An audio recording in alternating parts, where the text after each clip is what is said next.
picture was photographed in combat zones by cameramen of the Mediterranean Allied Air Forces and by pilots of the 12th Air Force, who, during missions against the enemy, operated automatic cameras in their planes. Behind the pilot, shooting forward and back. Under the wing. In the wing, timed with the guns. In the wheel well.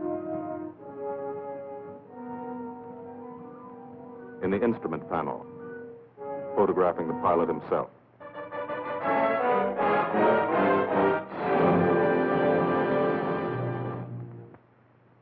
The commanding general of the United States Army Air Forces, General Carl Spaatz, has asked me to tell you something about this picture.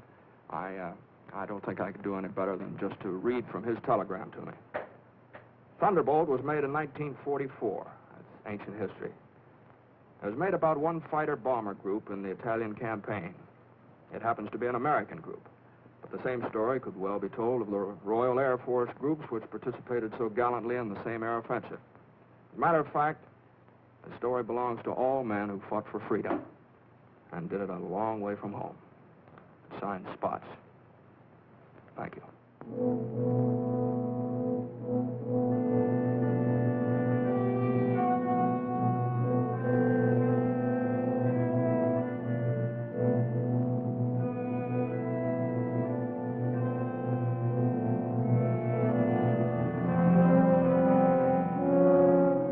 To the Italian man in the street, or what's left of the street, this is the fulfillment of a promise. The promise of the fascists to build a 20th century Roman Empire, conceived in tyranny and dedicated to the proposition that some men were meant to be slaves of other men.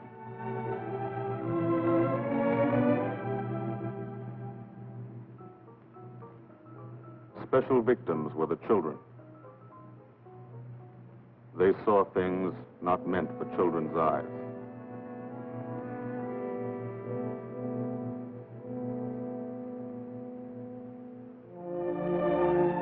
From the air, Italy is more remote.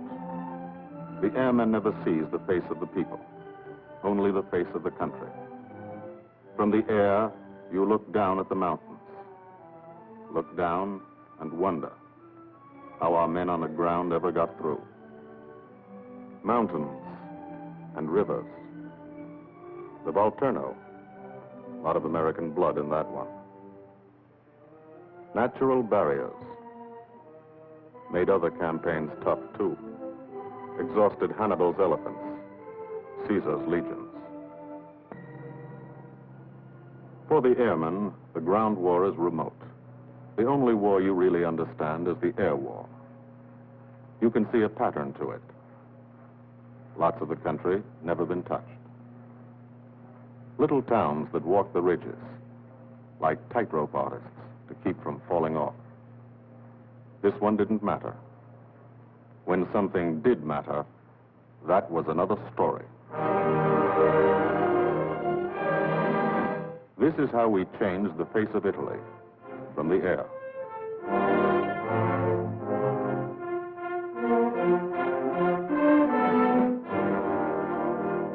They boasted Italian trains ran on time. Not these. This is what we did to the face of Italy. There's a story behind why we did it and how we did it. The story starts on an island, 60 miles off Italy's coast. The island of Corsica.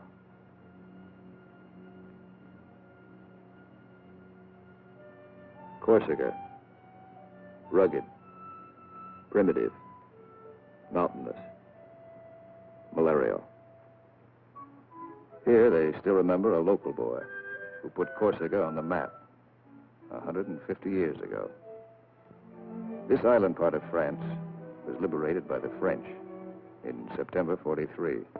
But you can still find a few Germans left by the wayside where they fell, in the shadow of our airdromes.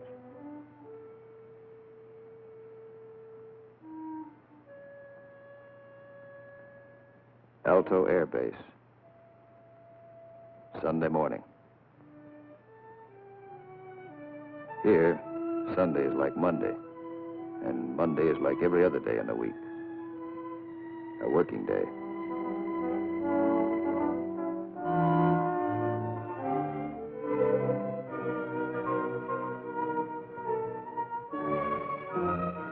The engines wake you at dawn. In your sack, you can hear the crew chiefs pre-flighting your planes, getting them ready for the day's missions. This is how you live when you're an airplane driver, fighting an air war, 20 minutes from the Germans in Italy. You're used to it.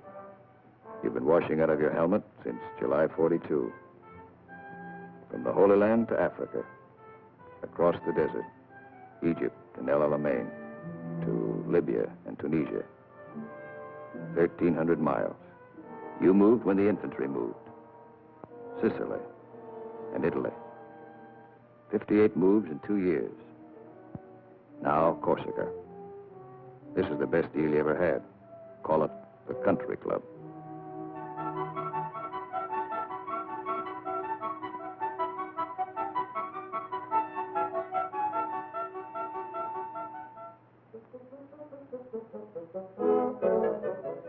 When you talk about air power, this is what you mean. You mean Spanky Manda. Major Francis S. Manda of Metmore, New Mexico. Squadron operations officer. Not a desk job. Got over 170 missions, working for 200. He's 22. You mean Captain Howard Hickok of Ames, Iowa. He's a flight leader. Just had 30 days in the States. Time to get married and come back. He's 23. Or, in his Italian general's trailer, Gil Wyman, Louisville, Kentucky. Hardly looks old enough to vote, but he's boss of a squadron. He signs his letters, Gilbert O. Wyman, Lieutenant Colonel, Air Corps, commanding. The old man. He's 24.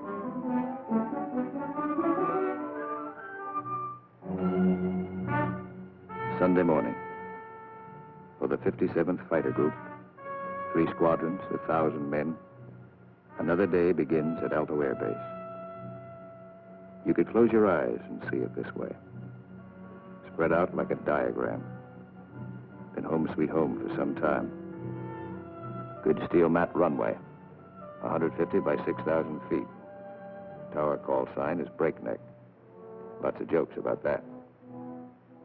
We share the field with a French fighter group. Don't speak the same language, but we fly the same airplane against the same enemy. Each lost a man yesterday. We get along. Group commander, Lieutenant Colonel Archie J. Knight, West Point, 1940.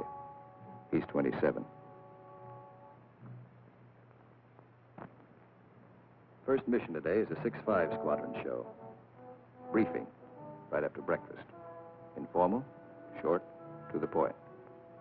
Park yourself in a bomb crate and get your escape kit. Enemy money. Instructions to get you back through the lines, just in case. The S2 tells you about your target. He doesn't have to draw it for you. You do this every day. Sometimes 2 or 3 times a day. Gil Wyman will lead the show. So he lays out the job. That's a nurse's hat. His girl wears it for luck. Eat all you can get. The brass upstairs plans the war. They want something done, they pick up the phone.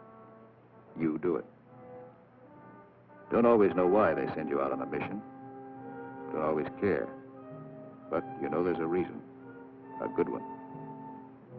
Today, the missions are going out because in Italy, our armies have been stopped, cold, at the Gustav Line, across the narrowest and most mountainous part of the peninsula. U.S. 5th Army, British 8th Army, stopped for 5 months. At Anzio, 100,000 men sweating it out. We couldn't move. Stalemate. March 15th, we bombed Cassino, our immediate objective. Good job of bombing. Didn't work. Our infantry didn't advance. It was the wrong use of air power. Wrong because we were not taking advantage of the airplane's greatest asset, its ability to get behind the enemy. That's what the airplanners wanted to do, get behind him. Lieutenant General Ira C. Aker, commanding all the air in the Mediterranean, British, French, and American. Major General John K. Cannon, Uncle Joe, commanding the 12th Air Force. And Brigadier General Gordon P. Seville, 12th Tactical Air Command, the brass upstairs who run the air war. They said, let's not hit him here. Let's hit him here. Let's isolate the battlefield. Let's weaken the entire German front by depriving it of supplies, fuel, food, ammunition, reinforcements. They call the plan Operation Strangle. This is what we want to do with airplanes. How? A lot of railroads in Italy. This is the enemy. Keep the trains from getting through. A lot of rivers in Italy, and over 700 major bridges. We figured if a train came to one, and it wasn't there, it'd be kind of tough to get across. Medium bombers got many of the important ones, but bridges are long, narrow targets, difficult to hit and destroy. Took a lot of trips, bombs, planes, men. We started to use a special weapon. A fighter bomber, the P-47 Thunderbolt. One engine, one man, one bomb on each wing, extra fuel tanks for range. 6-5's crew chiefs taxi from the dispersal points to the end of the runway. Line up the squadron.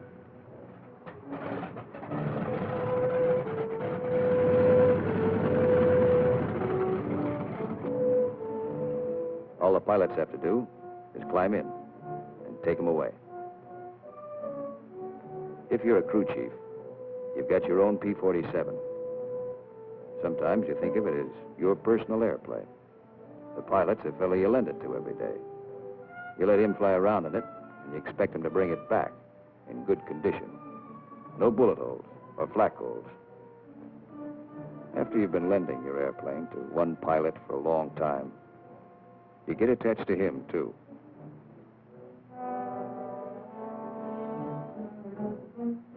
If you're a pilot, no matter what your rank or how many hours you've had, what counts here is the combat flying you've done.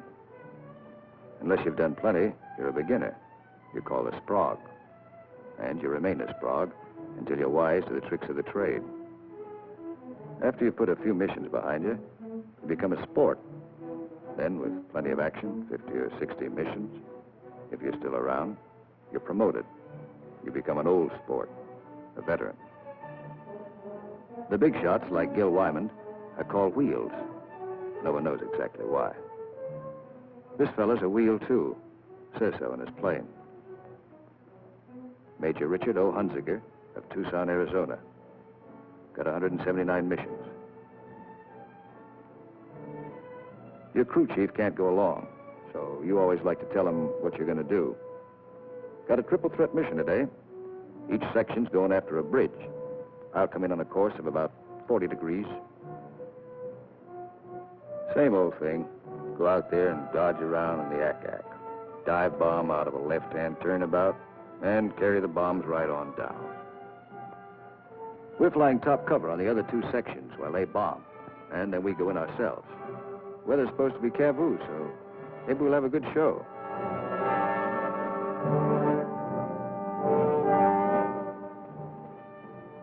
All set to go. But you don't. You wait. You wait for 5 minutes. That's the way it's planned.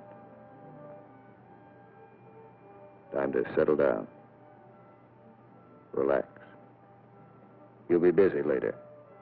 So if you've got any thinking to do, and who hasn't, now's the time to do it.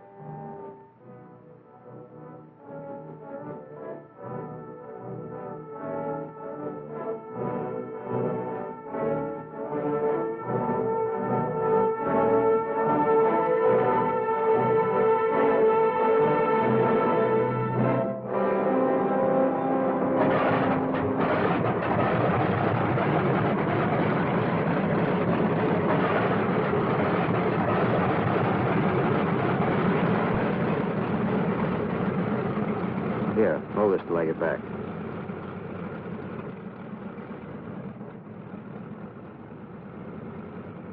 Takeoff is always rough.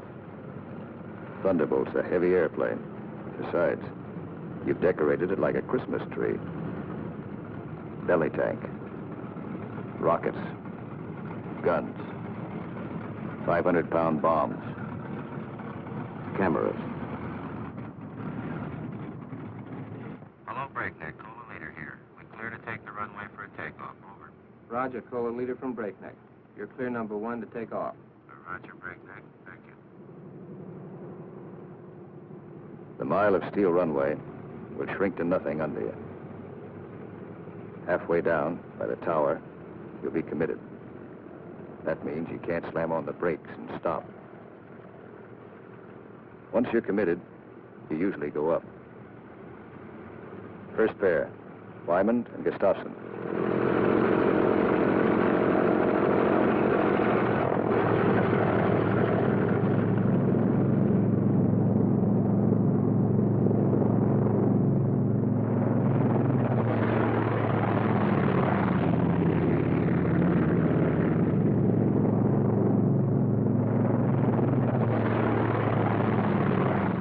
First pair off. Second pair taxis out. Goss and Burgess.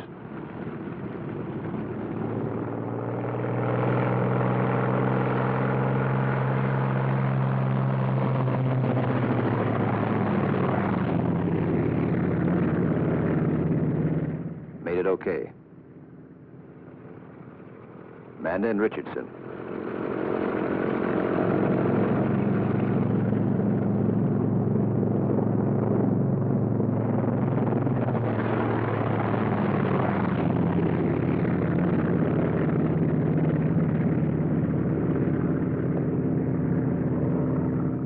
Smith and Atwood. Come on, get her up.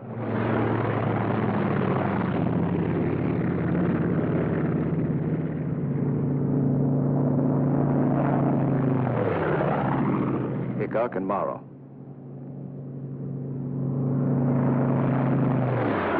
Last pair, Welby's and Hunziker.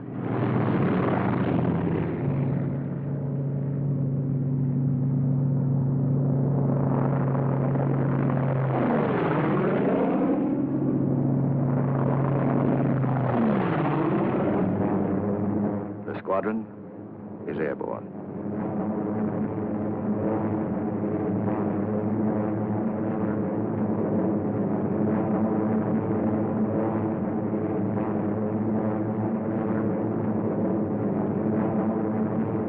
Over Corsica, then out to sea, on the deck.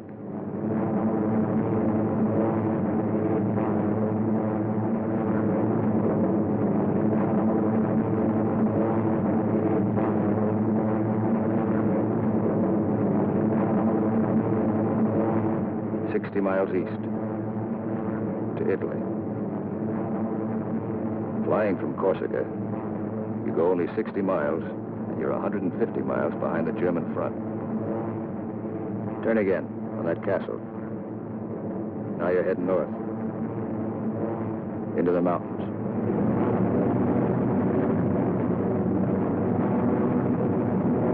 Leader section, red section, black section. Formation flying, a game of follow the leader, the squadron leader. He navigates, makes the decisions. Doesn't tell you what to do, does it? You follow, wingtip to wingtip. He turns, you turn.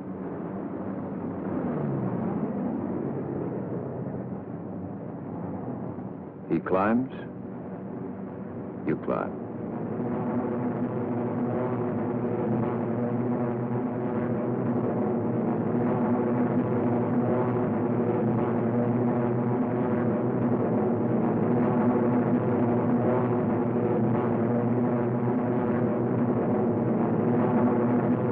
Climbing still to 10,000 through the clouds.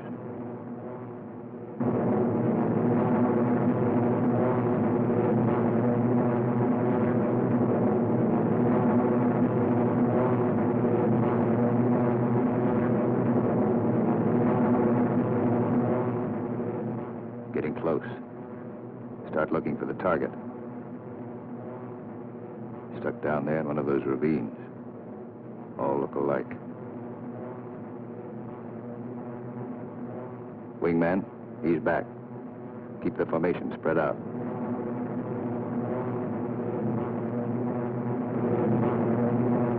There's a checkpoint. That road. Follow it down to the river.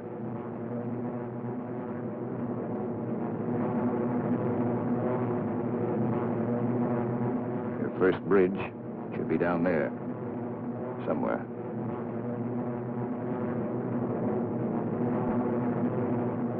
There it is. Pass over it. Come back and attack from the opposite direction. One of the tricks you've learned.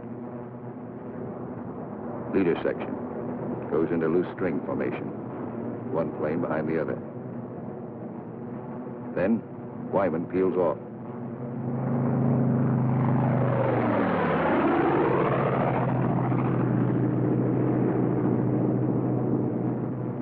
The rest of the section follows. At 2-second intervals.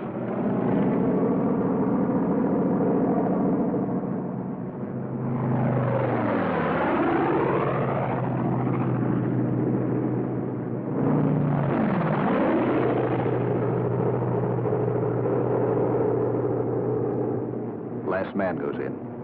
No bomb sight in the P-47. Pilot does his own aiming. Bomb bursts from the planes ahead. Couple of misses. Direct hit. I hope your aim is good.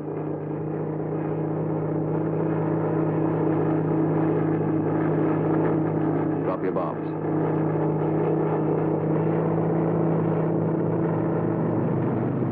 Pull out.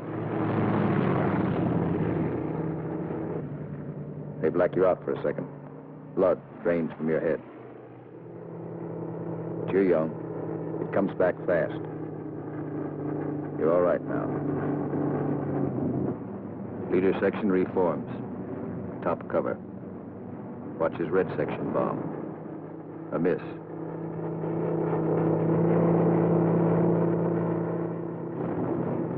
Another miss.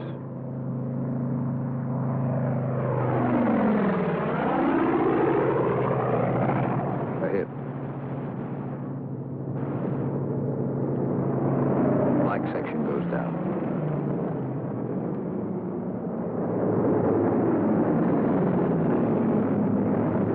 Straddle the target. Concussion should do the trick.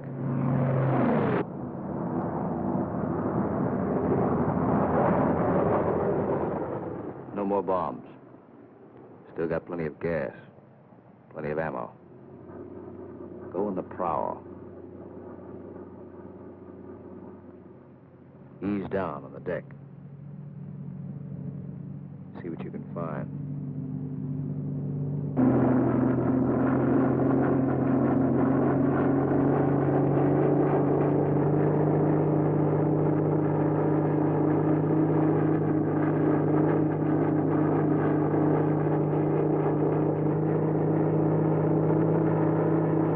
Railroad tracks. Following tracks. Not a bad way to find a train. You spot one. Kick her over. Give it a few squirts. Might kill somebody.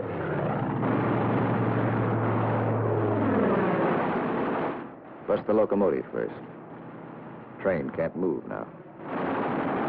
Let's see what's in those boxcars. 12 of you. You'll all crisscross in. Everybody takes a few passes.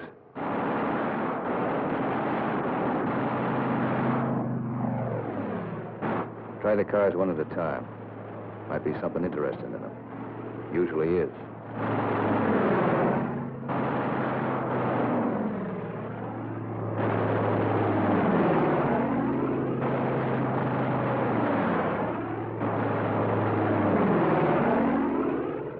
Got it burning nicely now.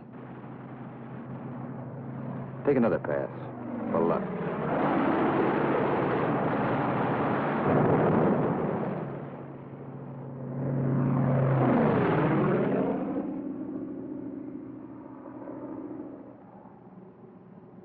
Strafing spreads the squadron over the sky.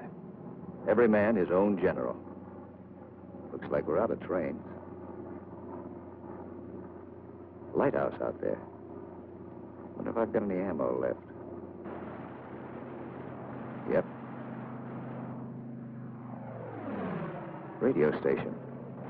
Blow out a few tubes. Somebody in that field. Don't know who they are. No friends of mine.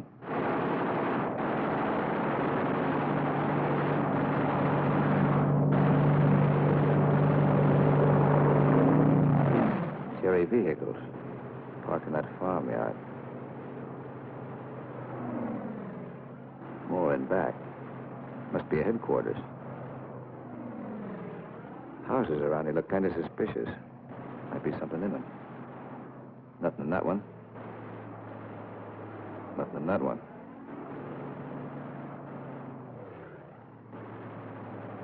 Could be wrong. Nothing in that one. Uh-oh. What do you know?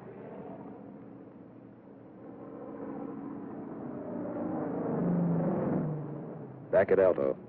No one is sweating out 6-5 squadron. 6-6 is taking off.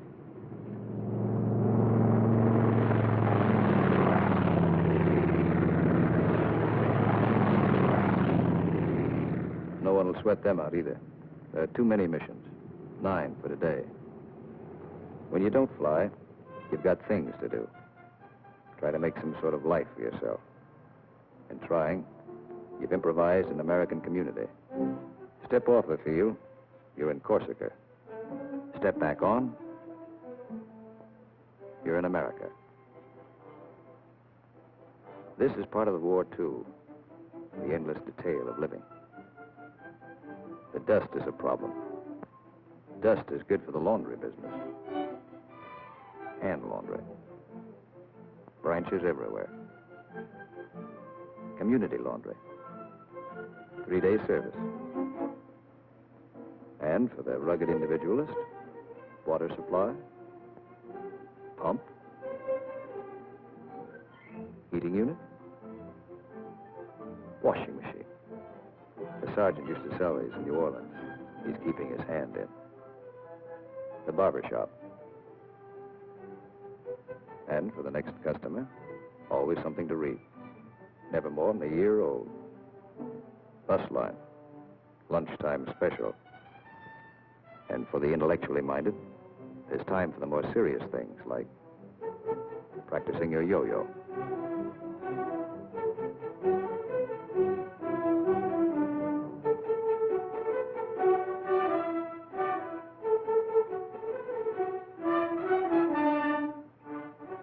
If there's anything you want, don't ask for it. Build it. Build as though you'd be here forever, knowing you may get orders to move tomorrow. 6-6 found this canyon, made it their living area. Nobody said they couldn't. Nobody says you can't have a house. Build it. Nobody says your squadron can't have a beach club. Build one. Nobody says you can't dam up a river to make a swimming hole. This American community has everything.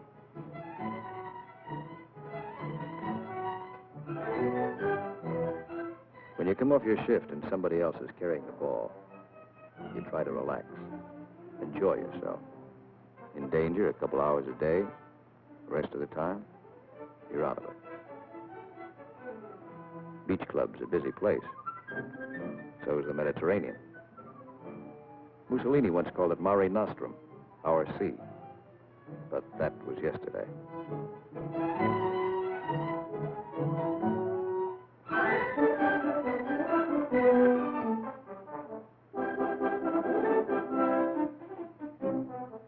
The yachtsman. An old wing tank and a few odds and ends make quite a boat. The crew chief scrounge parts. Scrounge is polite for steel. Scrounge him from wrecked Jerry planes, banged up Italian cars, old parachutes for sails. They use only the best quality junk. Sometimes when you can get a PX ration of beer, you drink it. Then you look like this.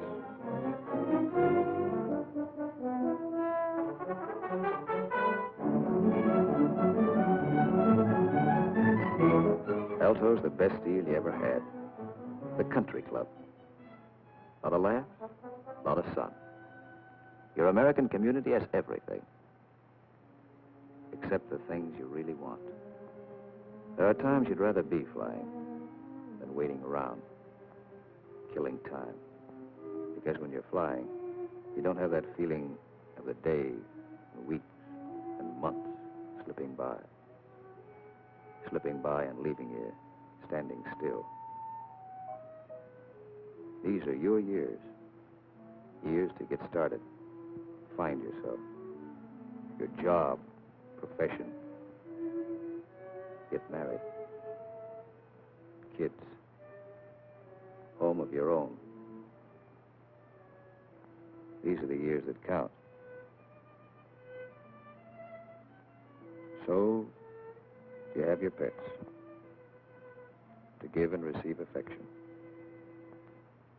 In return for affection, sea rations, bug powder. As always in affairs of the heart, some have peculiar tastes.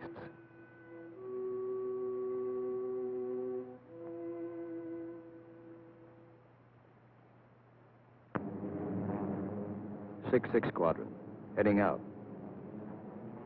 6-5 Squadron, heading home. A meeting in the air comes and goes fast.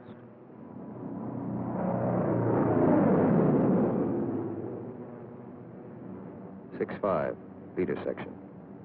One plane light. When you reformed after strafing, you noticed it. Nobody saw it happen. Maybe he spun in, maybe he bailed out. You'll think about it later. Now you're waiting for that first sight of home. That's Sarago Air Base. That's Bavenko. You're on your own street. Alto's first turn to the left, 3 fields down. Keep the formation tight. When you fly over those other outfits, you want to look good. Show them how it's done.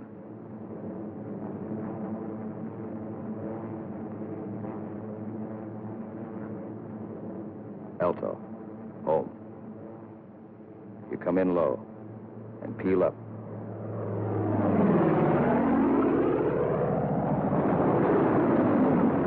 You peel up to reduce speed. Space the planes 20 seconds apart for landing. Second and third flights go on past the field. They'll circle back when the first flight is down.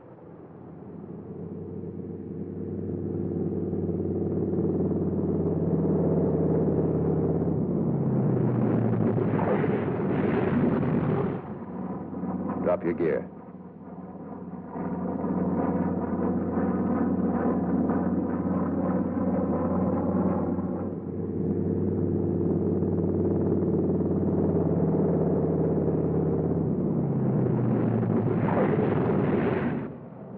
Second flight peels up. Third flight will circle again.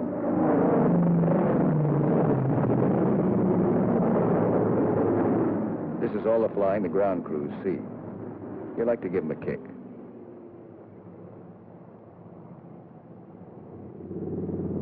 Sometimes you're tired. Land them rough.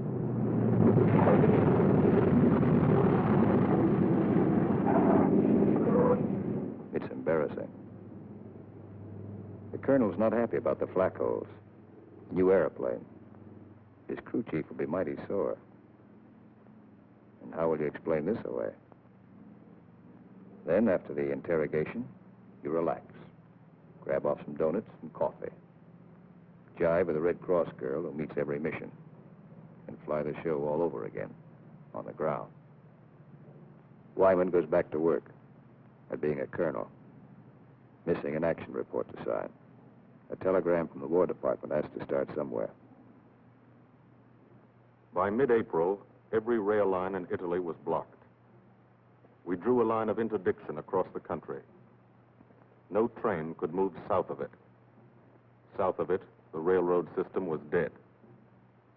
But the German had to keep the supplies moving, still had highways. He took to the roads, so we took to the roads. This is what the Germans fear most. You don't blame them. This is the way Rommel got it. He isn't the only one.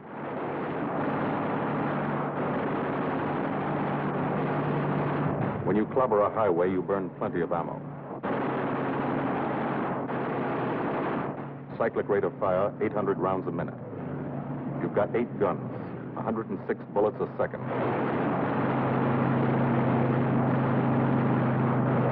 Rockets.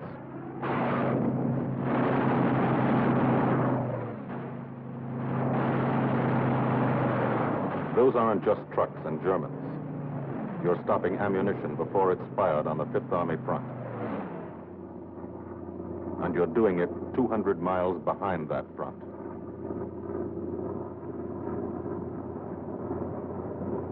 In the weeks that followed, from Corsica to Italy was like a trip to the corner drugstore. You could do it in your sleep. We averaged 8 and 9 missions a day at the 57th. The French flew about as many. Lafayette Escadrille, the 324th, the 86th over in Italy, the 79th next door. It was good to look up and watch them go by.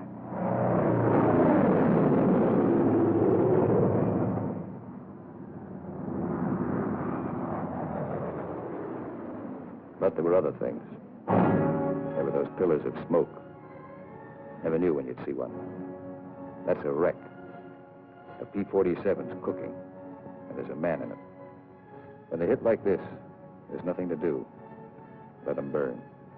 And stay clear of the exploding ammo. Keep on landing. You have to. No place to park up there. Why did it happen? Engine cut out for a second. 200 yards from the runway. 200 yards from home. Flak damage might have caused it. You'll never know for sure. All you know is, for some, the war is expensive. You wish the people back home could at least see it.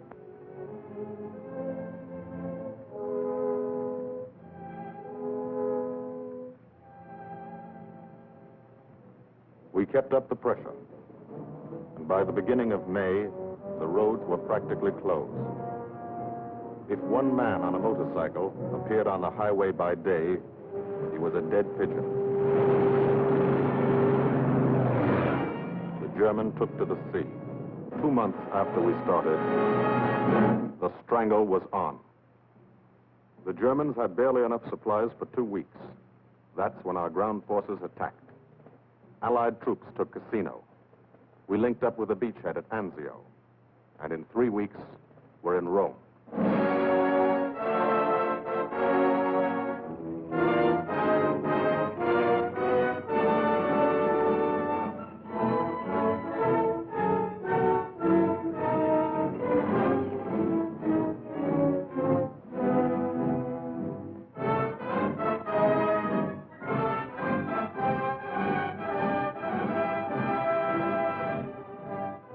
The men on the ground pushed north, and as they moved up, they saw what had been done to help them.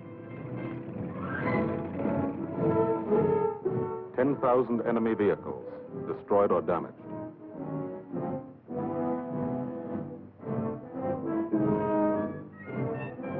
In every town they took, no marshalling yard. How many German tanks went out of business because of the gasoline these trains never carried?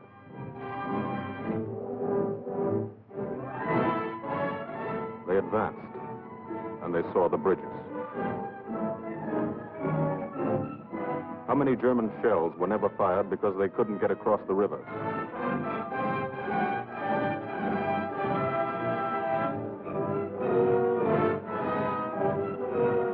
The ground forces exploited their breakthrough.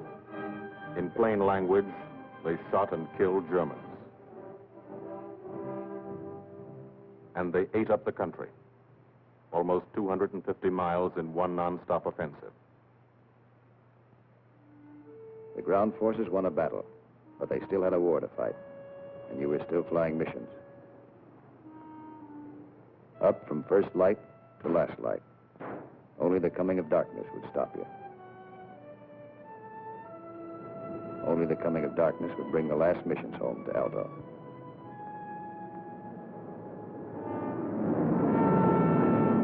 Then the long work day would end. Some men hit the sack early. And some spent another quiet evening at the club. Colonel Wyman's Country Club for airplane drivers. Everybody has a good time, stay in bed till 9:30.